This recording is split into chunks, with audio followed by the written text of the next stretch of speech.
afternoon, everyone. We are here for the event with the NSB, the Nigerian Startup Bill team, that are going to be sensitizing the community in terms of the issues around this bill and how we can figure out how members of the ecosystem can understand how it affects them, how they position, and just get a bit more information on the startup ecosystem as a whole. The theme for this session is incentivizing and protecting investments and innovation, centered around how capital affects the activities of the startup ecosystem. We'll touch on the bill a little bit, but most of all, we want to be very practical with this conversation this afternoon and just see how access to capital affects startups and how the regulatory environment impacts on that as well. We have a very impressive panel this afternoon. I'm in awe of each and every one of them. But I'm going to start with ladies first. We have Adia Soho. She is the Chief Marketing Officer at MTN Nigeria. She builds, operates, and scales technology ventures. She has successfully designed, built, and scaled tech-driven platform companies in emerging markets, delivering over 100 million plus in revenue. She is an angel investor. And I like to say welcome to Adia, who's given me some sisterly company on this panel. Next, we have Victor Assamota, a pioneer in the African information technology industry. I mean, his CV reads like, he's just been there forever. So he's a technology entrepreneur and investor, serves as a board member and advisor in leading fintech companies and investment firms across Africa. Recently, he's been put on the board of Edo Innovates. He is a partner at Alta Global Ventures, founder at Swifta Corp, and advisory member of Asset and Resource Management Organization. He is a co-founder of the Africa Diaspora Mentorship and Investment Network, and he is committed to the growth and mentorship of the next gen of talent on the continent. Welcome, Victor. We mustn't forget, he's also a global mentor on the Google Launchpad startup community. So we're happy to have you, Victor. Next, we have Kaide Oyewole. And just looking at his CV, his growth in such a short space of time is absolutely phenomenal. He is a partner in Ventures Platform. He works with Colin Aino and the rest of the Ventures Platform team to provide constant support for the portfolio companies and ensure constant growth.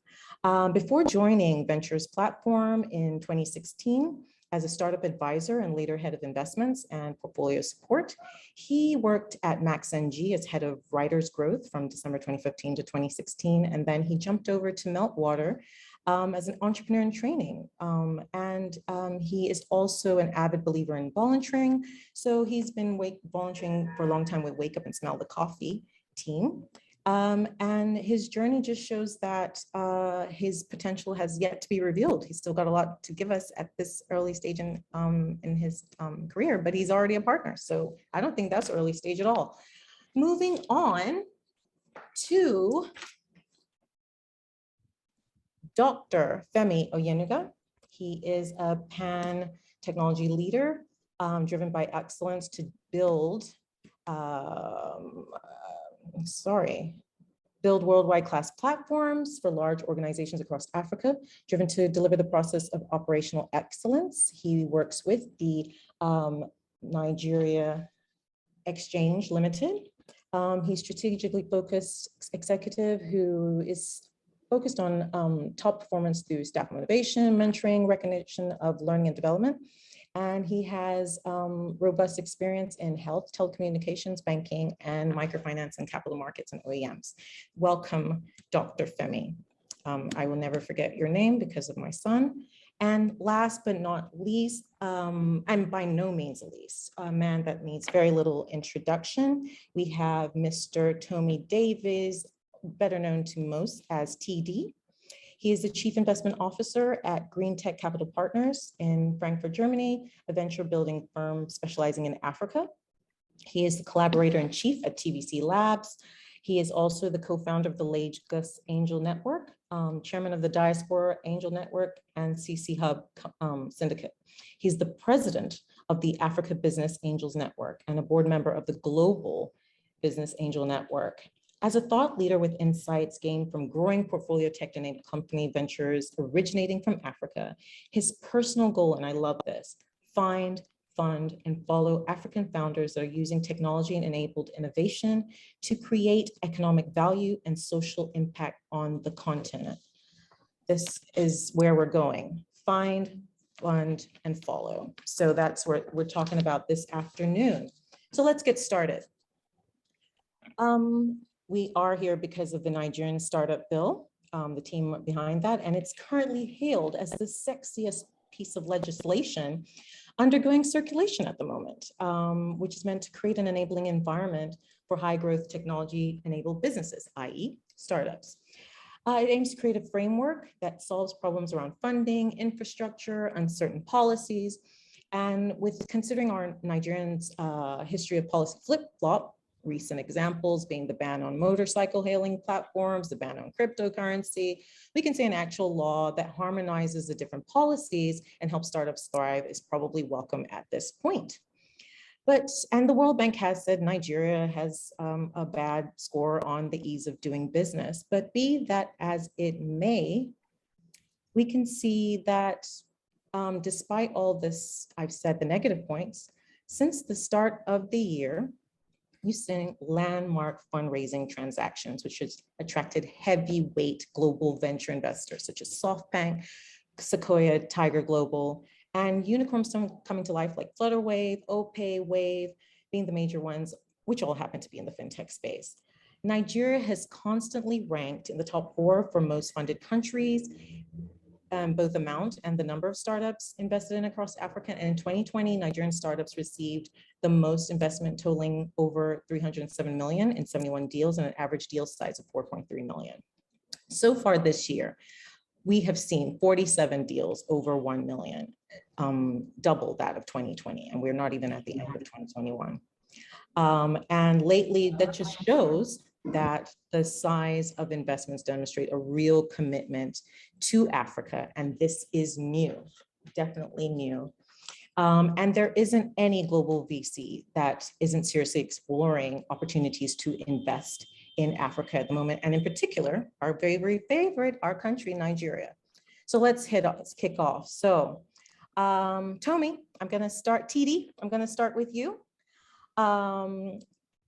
We want to know, we're talking about capital and startups, and so there's that interrelation. What is the role of investments in the life cycle of a startup, and what are the different funds available, investor types that are in the space? Because, and also, can we give it from, giving a context from the, we have different in startups of different stages on the platform this afternoon. So it'd be great to hear what is available for small startups until more mature startups. What sort of funding is available to them? Well, I think the first thing is to understand that once we even use the word startup, the investment journey predefines it.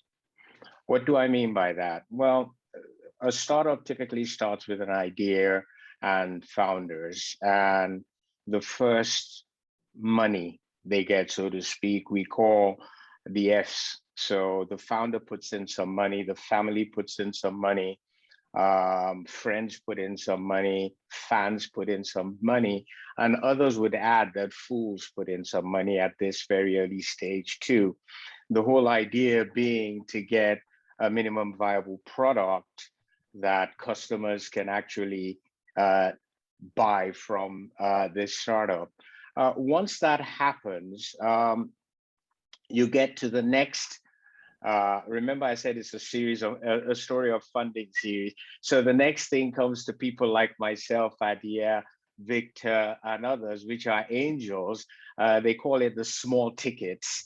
And at that stage, it's the first sort of outside investment that a startup gets. We've seen that trend north. It used to be in the tens, you talk about 10,000 being an angel-sized ticket.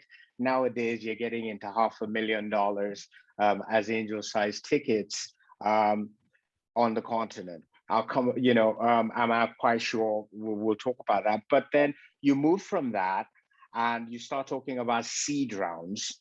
And then, well, the angel round, you can have something in between called pre-seed, depending on which, if you're in sort of the big seed, like if you're in Cairo or in Lagos or in Nairobi, Johannesburg or Cape Town, yeah, you can get that level of funding because that's where sort of things are happening.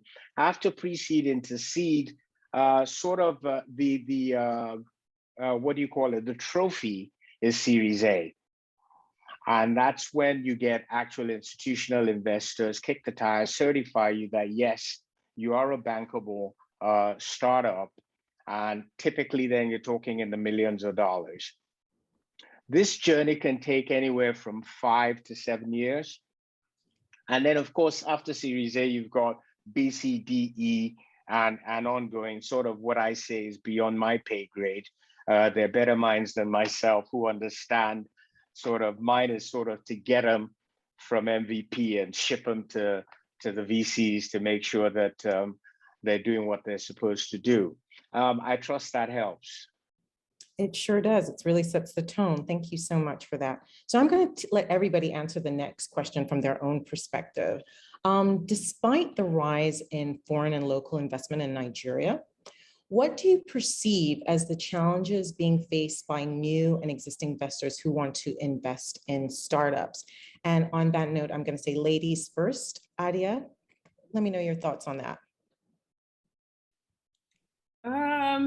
I'll lead with understanding. Many of us have limited experience with running companies, or even if we do, it may not be the same type of company that we're trying to invest in. So it poses a unique challenge to try to assess the performance of a company, right? If you don't understand technology, you don't understand industry, you don't understand how those companies work.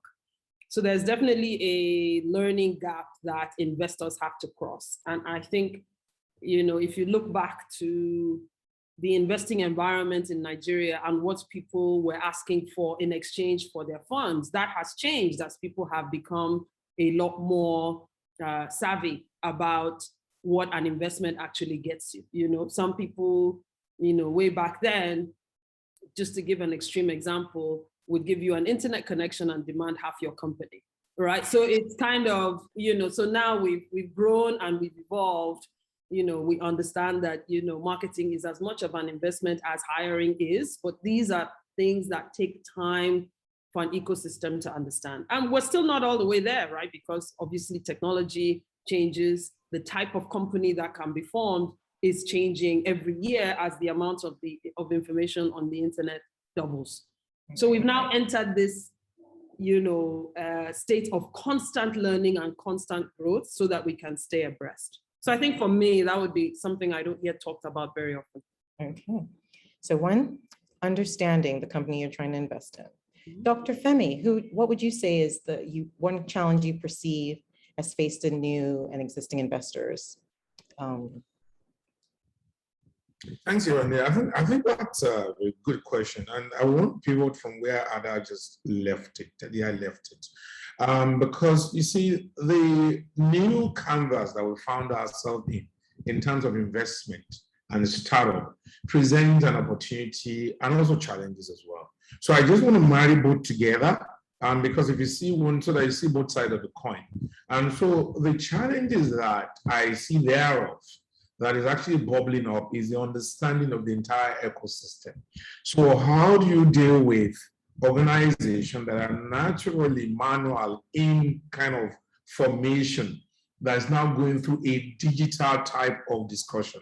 How do you deal with the advocacy and engagement that was actually one-on-one and quite not connected into now a connected, you know, sort of venture capitalism and things like that? How do you do capital formation in an ecosystem that the government is just waking up gradually and cranking up the engine to say, okay, there's something new happening here. So this startup bill actually is quite interesting one, as you've said. So I think to put it to context, is the challenges around educational understanding, trust is a challenge as well, and infrastructural challenges as well. And I would just want to marry it there. And so we look at what's happening in the capital market now. Things around technology board is coming up. So how do you raise liquidity and capital formation as different from the way it used to be in the past? How does the intermediary see themselves in all this, beautiful potpourri that's brewing? So I think those are some of the challenges, and so that more of advocacy. Thanks. So trust, infrastructure, and further stressing the understanding. Kaede, your thoughts, please, on this? Your one top perceived challenge facing new and existing investors.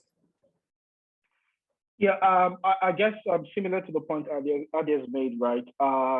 There's sort of like a deep lack of understanding around sort of like the asset class that is technology investing, right? So typically, if you look at technology investing, right, there's sort of like this really long feedback loop, right? From the time you sort of like make an investment to the time you're almost guaranteed that this investment is doing well, or you experience some sort of like liquidity, right? And globally, that takes anywhere between 1 and 7 to 10 years, right? So, and I remember initially when we were trying to raise early funds, one of the early questions we used to get was how soon would I get my money back, right? So if I put money in your fund today, when am I going to get my money back, right? And we're like, you probably get it in 5, 10 years. I'm like, nah, that's pretty long, right? So essentially, technology as an asset class is a pretty new asset class, even globally, right? So I think there's a need for like sort of like lots of education around this asset class, what it means, why you should invest in this asset class. And I think there's just a lot of work we need to do around that, around just like understanding the asset class properly, and also understanding it in terms of just like, timelines and the time to liquidity as well, and the path to liquidity as well.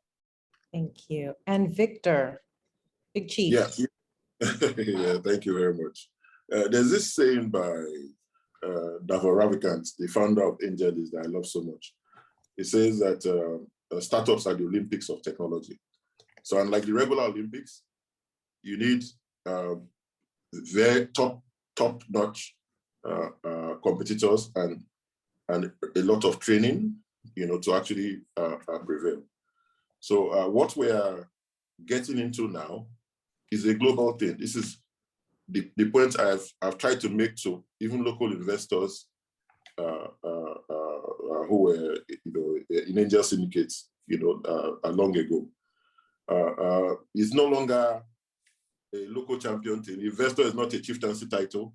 As Edia said, giving people internet access and looking for half of the company. That's no longer the case. It's a global thing.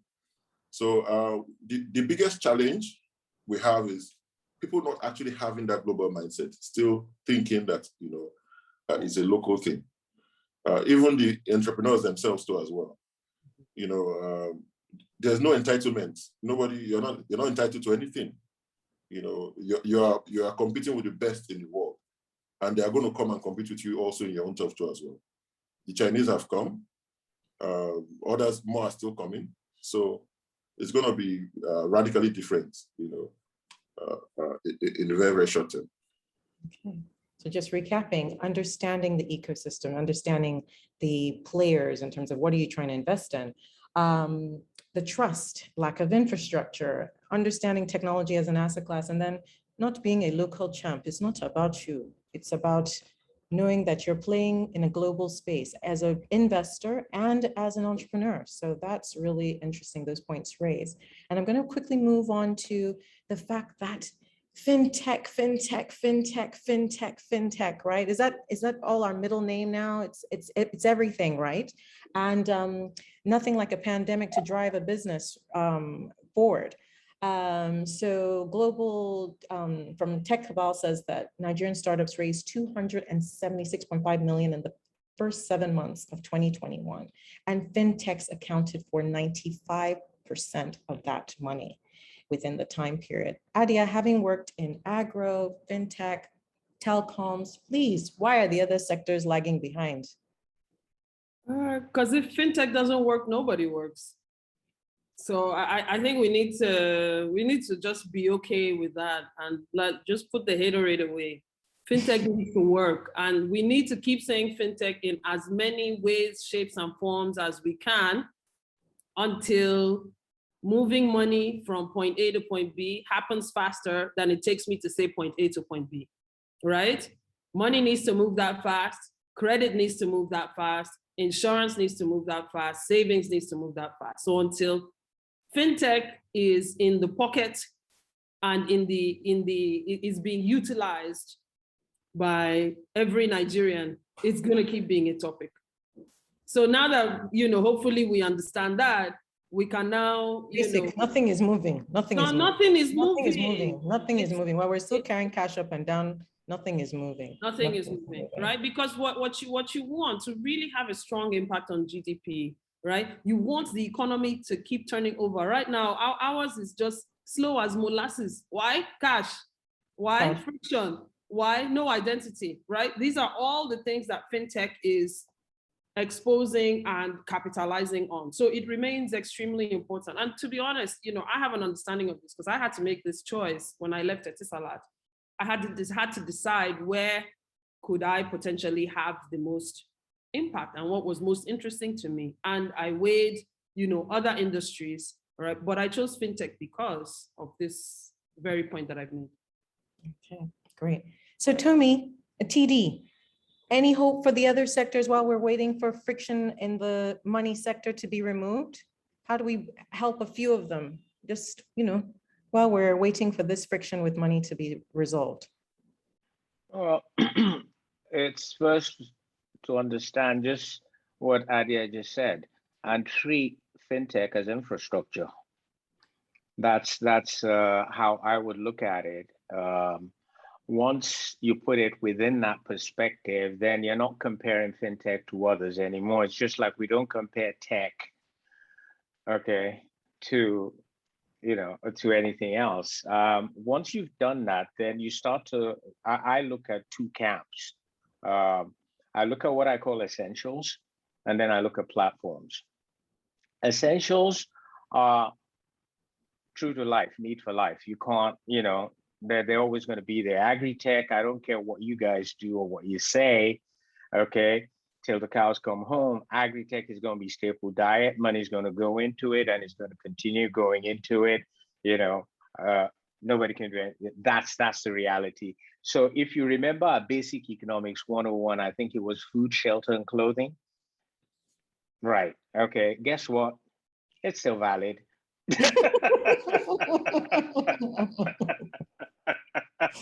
You went there. So that's what I mean by essential. So add energy to that, and you get my point. Then you've got the necessities, health and education.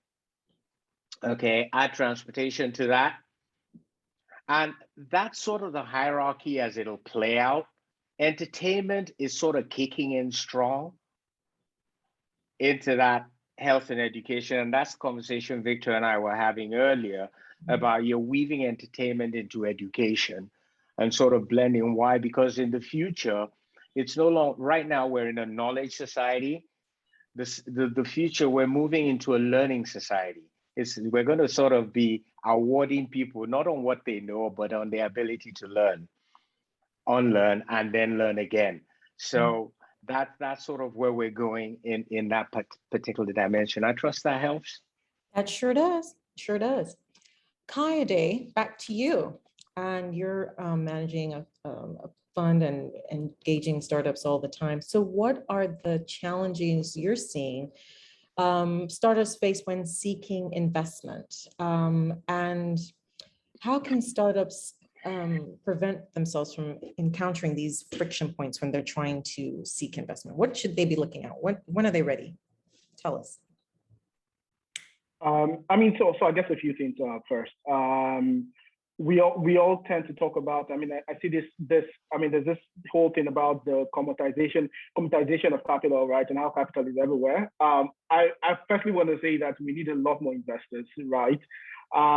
So some of the problems are not necessarily startup problem. We just need more capital into the sector, right? I see a lot of smart founders almost every day, and I can only fund a small fraction of them, not because they're not smart, but because also I don't have the amount of capital to deploy into all these companies, right? So there's that first. We need lots more people investing. So second is, Generally, I also see that if a bunch of startups are also not prepared for the fundraising conversation, right? And I guess a few things just to sort of like get ready there is just like understanding the source of capital, understanding the stage you are at, and I guess TD alluded to that earlier in this conversation when you talk about the various stages of investments, right? You also at the angel round, you don't want to be talking to a Series A or Series B investor. That's probably going to be a lost conversation, right? So just understanding the sources of capital, understanding the stages at which these investors sort of like to invest. I think it's also very important understanding the thesis of these investors. Certain investors are sort of like sector focused or industry focused. You don't want to be pitching a fintech focused fund on a mobility company, right? Except you're probably fintech embedded, right? So it's a mobility company with some fintech play, right? So just understanding the investors, understanding the sectors, understanding what they invest in, and more importantly, I guess just also having really unique insights about the market, right? Again, investors, we all like to feel like we're smart. We're not that smart, right? Essentially, we're just looking for return on investment, and for those that are altruistic, also making the world a little better, right? And so in just like reaching out to investors and pitching investors, we want to be able to show some sort of like unique insight into the market, and more important, some level of ambition as to why you're going to be the winner in those markets. I guess something to note is, for investors and specifically for me, we barely care about the number of companies in that space, right? And like people will say this, why another fintech, why another digital bank, why another business digital bank? Like I barely care about the number of companies in that space. What I care about is what you know in that space that other players in that space do not know, or they will spend a lot of time figuring it out, right? And if you have unique insight into a market, I guess it puts you at an advantage when just like talking to investors. So I guess a few things to note there is understanding investor you're speaking to, understand the sectors, also sort of like get warm introductions, reach out to your network, get introductions to people within your network, to investors, have deep, unique insights about your market. And I guess lastly is just always be building, always be shipping, right? One of the key things I track when talking to companies is just like the velocity of their progress, right? Every single time I speak to you, how much incremental progress have you made? We spoke last week, or speaking 2 weeks after, what has changed? What is new? What new learnings do you have? What new progress do you have, right? And if you can just like put all those stuff together, I think you'll be in a good position to raise investment. Great. So just know your market, know yourself, know your stage, know the audience you're speaking to. Show you are ambitious and don't look a fool, basically, when you're talking to them, is what you're saying. So if you know all of that, I think you'll be ready to speak to any investors accordingly. Thank you so much for that, Kaede. Victor, Big Chief. So you're working in the startup bill, so we're going to talk some regulatory talk. And I know that's always a bad word for many people. So apart from creating favorable regulations, which are, we do that, but we do this as well, flip, flop, flip, flop, flip, flop. So what other ways can the government incentivize investors, local investment, to invest more in Nigeria? Does the draft startup bill, bringing all these different regulations that already exist together, will it address this? Because some markets don't bring a startup bill. They just say, go ye forth and do what you want to do, and like Kenya and whatnot, but maybe we need that, because the one regulator brings a regulation here, another one, they all don't make sense. They do a reversal, they bring it back, circular. So what do you think? And of course, investors want to repatriate their money, especially when you're talking international, or get their money out. So what do you think the government can do to incentivize investors, local and foreign, here? Oh, very, very, very good question. There's something that I saw in the UK. I suggested it in Ghana, and to some extent they started implementing it, which is something I think is going to be very, very important in a place like Nigeria too as well. In the UK, they have this Seed Enterprise Investment Scheme, SEIS, where for investors, they can write off their investments, right off their taxable income. So you can actually basically invest what you should have paid as tax into a startup, okay? And I think they capped it at about £250,000 in the UK, and that is a very, very big deal. I think that's something like that, an initiative like that will be very, very helpful to actually get the people I feel who should be doing a lot of the startup investments are the people who, first of all, already have skin in the game in the markets, already have a lot of data, which are existing corporates. You know, we're not looking at, we keep looking at investors as, oh, they should be the way they are in Silicon Valley. But people forget one thing. 98% of all exits in the Valley are acquisitions. And out of the 98%, 55% of them are acquired by Google. So we need those big companies to be part of the conversation too as well. We need those big companies to be incentivized to actually, you know, back startups. And one very, very easy way to do it is to, you know, take it off their tax, take their investments off their tax. You know, if we, that singular act alone can actually transform a whole lot of things beyond all of the policies and all of the other things that we're talking about. Thank you. So, oh, Tomi, go ahead. You wanted to contribute to that?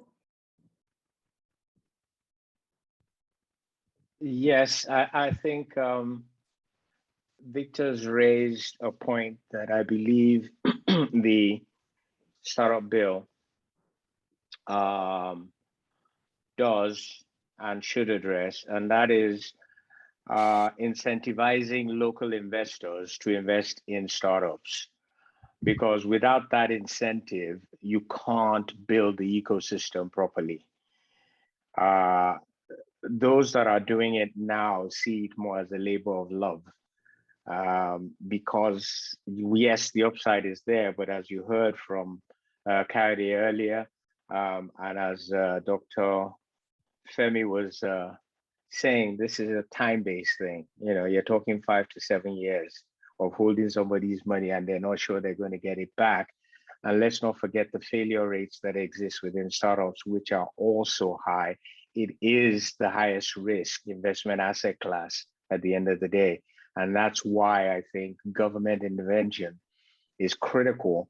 And it needs to be seen more as a development asset class rather than a financial asset class. That's what I wanted to add. Great. So two things I've taken home. Oh, go ahead, Adia, please go ahead. I think one thing, a critical element in any startup ecosystem is evidence that it's working. And that evidence takes the form of exits. But I think we live in an environment where it may not feel safe to discuss or announce an exit. Right? So people hide their exits. Right? No, yeah. It's true. Now, that's why I say it. Right? So people hide their exits. Therefore, you know, they don't know that things are happening. Right? But if you shout too much, they show up at your door now. This is where I was going today, right? It's not safe. I'm not even talking about, you know, I'm robber, not safe. That's a whole other vibe and the realistic thing. But you are not regulator safe either. You are not big man safe either. Because you raise money, everybody all of a sudden now says, because they gave that one $2 million or $3 million, more money than that has you know, come into a single company historically, right? We're breaking records with these things every day. Just puts people that have been here, people that open the road on edge. Right? Now, I don't think it's impossible, right? TechCrunch is not the only place, or Tech Cabal is not the only place to announce, you know, a raise. And a raise is not an exit. Oh my God, a raise is not an exit. A lot of people treat raises like their exits, right? So I know that places like the stock exchange have the potential to do really interesting things that can keep people's names off people's lips, but they see the returns. So we need to start exploring the traditional and non-traditional ways to do that. Because right now, I mean, our stock exchange is closed to startups. Yeah, we've been trying to have that conversation with them. Well, we have someone here. We have someone there now. We have someone here. So Dr. Femi, it's like Adia was reading my mind. She entered my mind to know my next question. You're in the spirit, sister. Listing of startups on the exchange. What is NGX doing about that? How can startups list locally? You're saying listing improves the country's economy, but Ideas just said you want to allow a startup to list. So please tell us what you guys are doing. I think that's a fantastic question, Yolanda. So let me piggyback on the even on the bill as well. So some of us have been fortunate to walk around this bill in terms of its presentation to the MDA that will forward it as an executive proposition to the presidency. So it's actually been accelerated the way the bill would come out because it's not coming from the floor of the House, where we have first reading, second reading, and some people have some brainwave and all those things that Adia and TD has mentioned will come into play. So it is currently at the stage going to the Attorney General, and once that is done, it goes to the SGF, and then it goes, into the House for approval. That said, that would accelerate the startup because it's important for us to do. What have we done in the stock exchanges? Well, and that's a great question. So the Nigerian Stock Exchange is now a new company in a way, but it's 60-year-old. So before our demutualization, it was a closed system where you are not doing some investment, is not open to tech kind of tech kind of opportunity, a lot of regulations. But there are now 4 companies within the exchange now. We demutualized last year. It was announced April this year. So there's a real Nigerian exchange operations arm where you can actually do a lot of private type of investment. That's where I am. Now there's a regulatory part of the exchange as well, where it's looking at things like RegTech, RegCo, and actually raising investment globally. And there's a real estate part of investment for the exchange. I've said all that to say this, there's an OldCo as well that's looking at investment from a fintech perspective. And that's why the stock exchange is part of the Nigerian Fintech Association. So we really promote a lot of fintech nuances and a lot of fintech drive. So what we've seen is, number one, the need for that lacuna to be closed. So we're doing a lot of technovation kind of series that's bringing tech cabals, where who are the shapers and owners of this instructive? They are the government regulations and the funders, the people that have the fund for Series A, B, C kind of investment, and also the government as well, shaping that kind of trajectory and the thought process around SEC, the Security and Exchange Commission, who has actually helped a lot as well. So you see a lot happening in that space. So the stock exchange is actually rebranded for business, is open for this kind of discussion. And then we're even doing a bit more in that space where we've created technology product committee, where we're bringing, real tech cabals that will shape the narrative for the exchange. And we're creating a lot of tech VC roundtable discussion, just to open up this pipe as well. So guys, watch this space, a lot is happening. And then the stock exchange is changing, we're doing things differently. Thank you. Good technology. Thank you. Thank you. Thank you all. I think we've had such an insightful conversation, and there's so many questions coming through, and I'm very conscious of time. I think I've stuck sort of to the plan. NSB team, keep me honest. But there's so much that's come out, right? First, from understanding the basics of the whole ecosystem. And then you brought out nuances that probably one wouldn't even thought of without this conversation, right? The sort of tax, and how do I get investors in the market, tax incentives, which we're not, it's not going to be out there. And of course, Adi has even put the thing that don't look at my raising as people have exited. I haven't seen the glory. It's when they sell, buy me that I'm at peace with the world. And then also the whole point of tech as an asset class. It is it's a new space, as Kaide has pointed out, and we need to understand the nuances of that space. And also other things are not going to grow until we sort the fintech problem in Africa, the financial inclusion, the access to finance, all of that, and people just dropping cash for these digital forms. And then obviously the engagement, as Dr. Femi has said about the stock exchange. So I'm going to pick a few questions here. We've got from a question about, to what extent is the fragmented market in Africa, i.e. 54 countries, impacting startup growth across countries and investors' appetite in the investing in startups? Who would like to take that? Raise your hand if you're sure. Okay, Victor, go on. I can see your hand. Yeah, that fragmentation is definitely a problem because you have many regulations to deal with. My wife works with EcoBank Group. She manages their balance sheet for 33 countries. You have to deal with regulators in over 20 jurisdictions, you know, and that is a headache. So you can imagine what a startup that is trying to do the same thing at scale will encounter. And a lot of regulators see that, so a lot of investors also see that as a challenge, you know. So and my answer to that is actually very simple.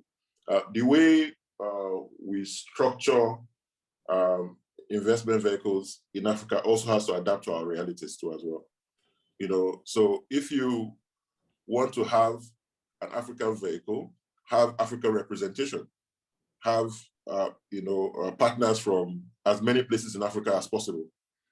So you can't have a Nigerian investor trying to do things in Uganda with Nigerians. You know, I've seen a lot of Nigerian companies try to do that and, you know, fails woefully.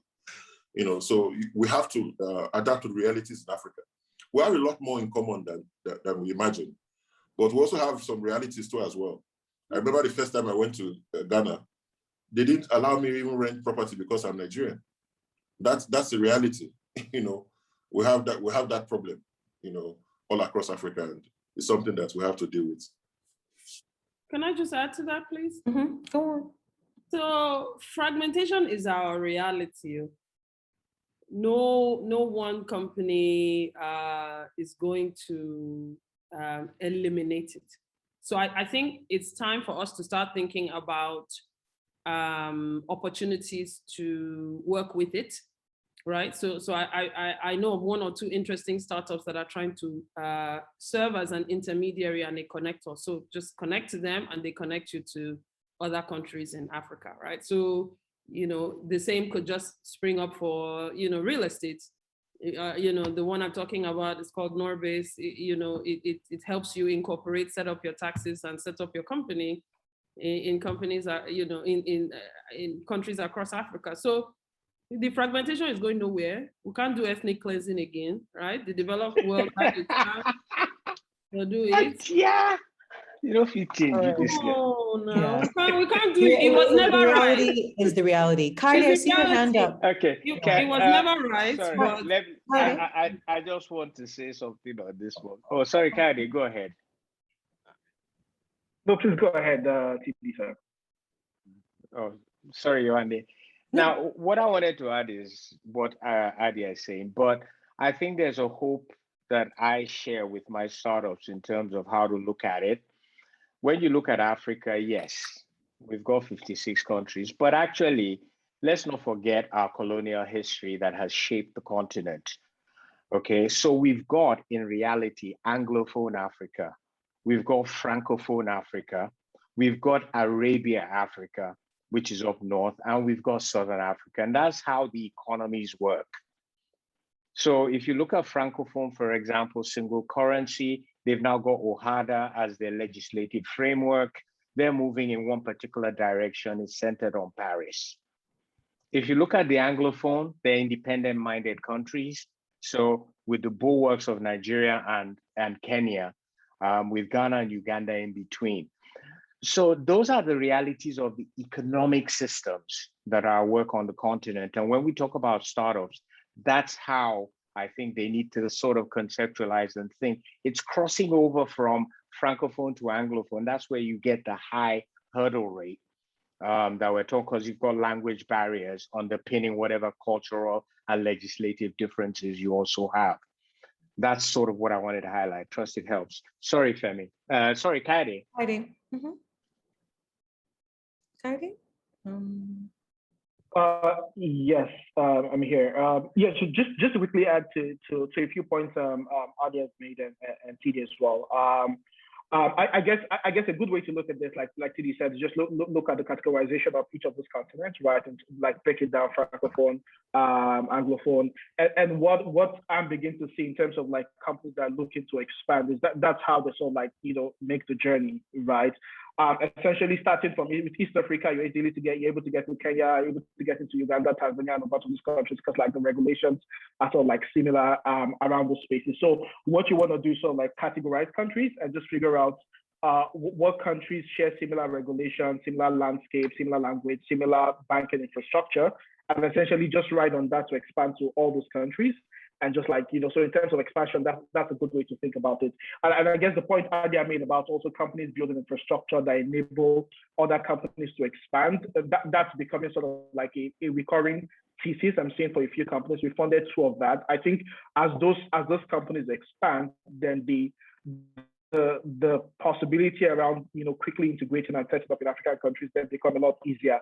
So I guess we should all be rooting for the successes of those infrastructure companies that are trying to make, you know, incorporation in other countries, setting up in other countries, you know, super easy. Thank you, Kaide. Dr. Femi, do you want to answer this? Because I got a big one coming for you right now. You want to? So thanks, Yolande. I think the advantages and opportunity, they are not lost on us. Try and want to catch a plane from Lagos to Congo, Brazzaville, or Kinshasa, and see how complicated is it to travel in Africa. But having said that, I mean, FlowToWave started from here, Paystack started from here, and you can see how the proliferation of that payment gateway across Africa as well. So the opportunities are just there. And like Kaide has said, when you dimension it properly, the value network is what we're looking for. Once you get the value network, things around regulation begins to fine tune itself. And I think it's not that complicated actually, because TD has explained it. The way we're in 4 different clusters. When you create value, you follow the money with the value. It's because when there's no money, that's where the wala is. Thanks. That's fantastic. So back to you. Hold that space, hold that spot. I have a question here. Would having a regional stock exchange focused on tech startups be reasonable?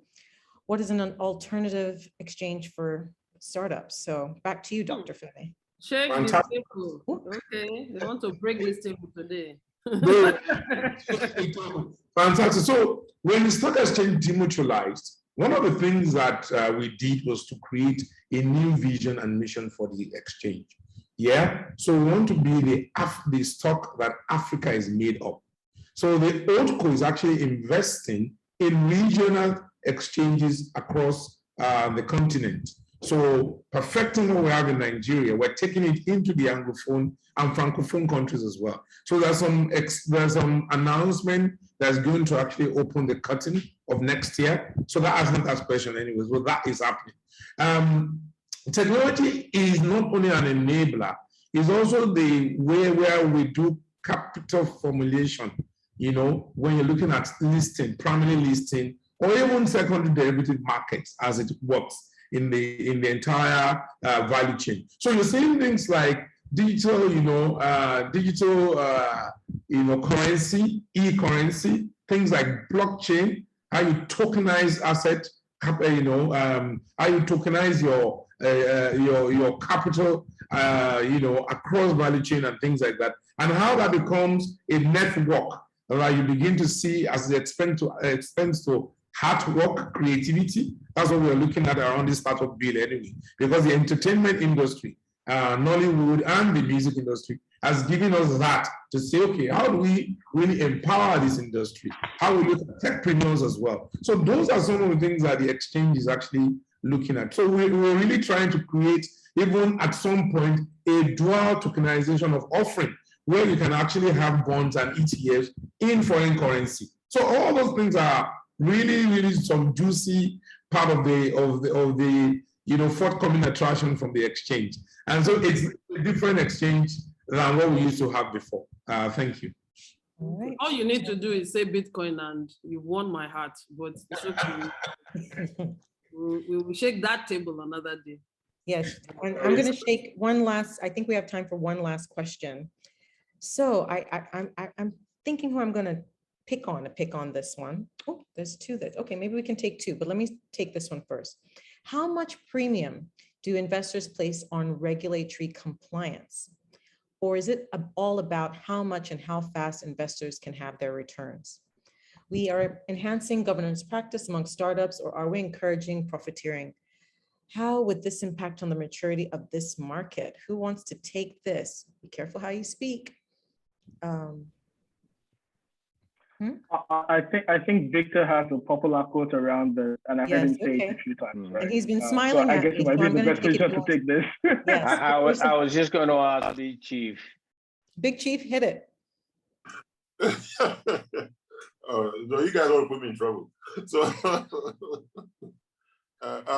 please, what's the question again? Can you rephrase So that? basically, how much premium do investors place on the level of regulatory compliance by the startup? Or is it all about fast returns, and driving that sort of growth, as opposed to, oh, let's be compliant, let's be compliant. So I think that's the question. Okay. The well governed companies always attract a premium. So if you look at what the regulators are trying to do from the perspective of having better governance, yes, definitely there's always a premium, because the difference between life and death of the company is just one policy, and if you don't comply, that's it. So in the short term,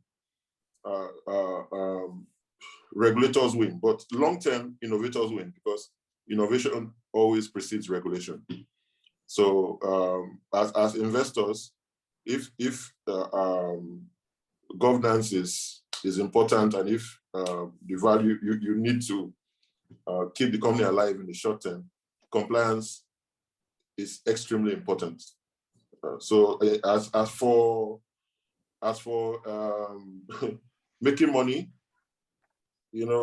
there are no two questions. The reason why you're investing is because you want to be rich. It's not because you're for that Christmas. So Very true. Very so that's true. all I have to Thank say. you.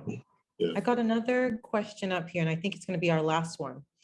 How can one assess the level of performance of a startup for investment? As we know, some startups might appear not to be feasible to one who doesn't have the knowledge of the startup. For example, in engineering, investing in an area of education. So who would like, I think we started off the conversation with this, with Adia saying it's all about that understanding what you're trying to invest in. But please, Dr. Femi, you want to take that? You're nodding, or anybody else?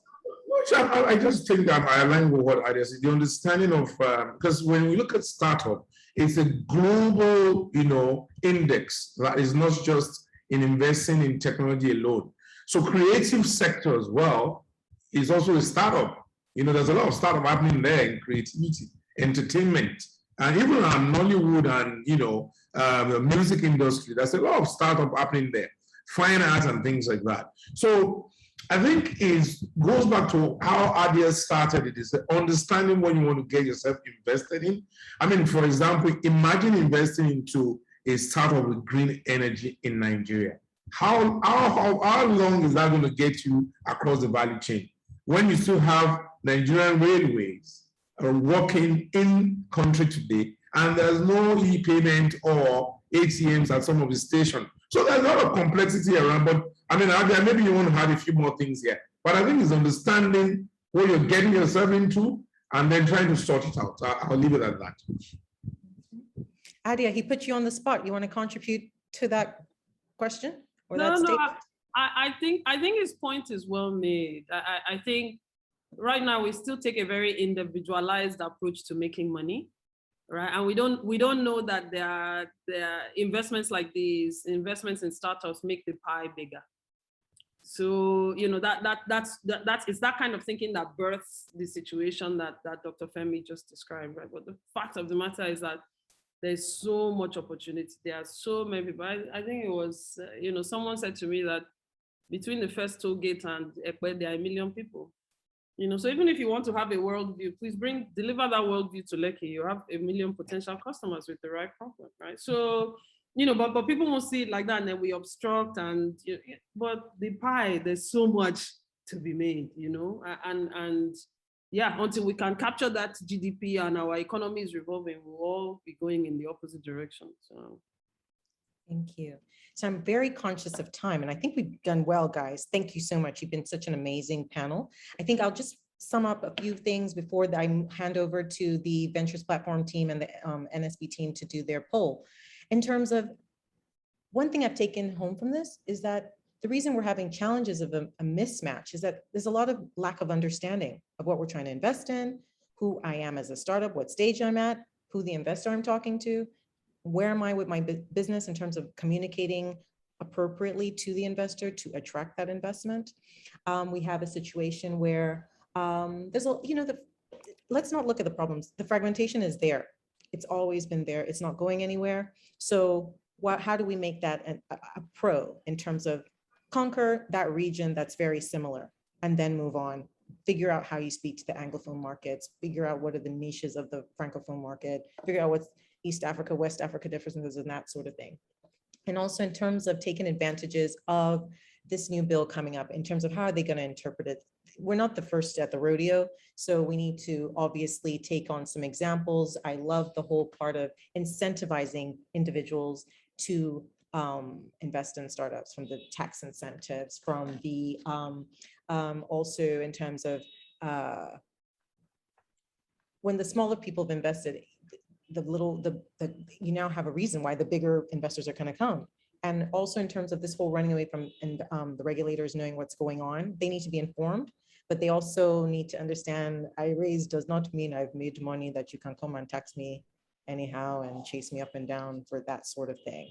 So yeah, I think this is a great conversation that has to keep going. The startup bill, I think, is going to be phenomenal. Like I said, it's the sexiest bill being discussed at the moment.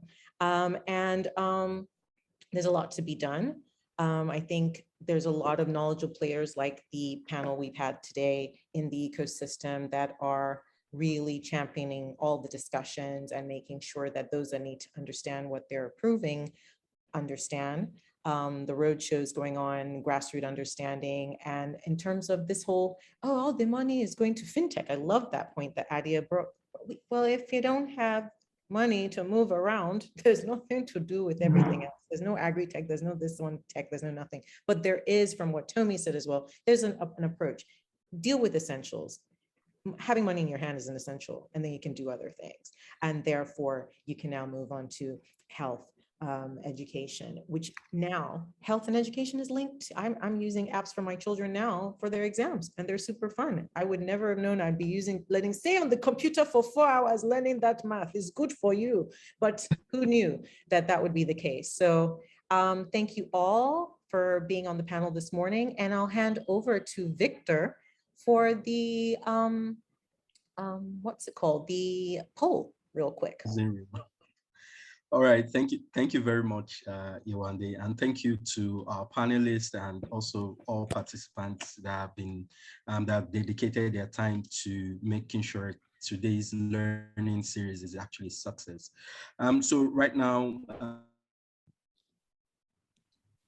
we do not have the poll, but a survey will be shared with everyone after the closure of this particular learning series. Again, I would like to thank you. If you would like to follow on the trends and some of the activities we have lined up for the learning series, because we have some that are still upcoming from now till 11th November. You can visit our website, www.startupbillng. And also you can follow us on IG, startupbillng, and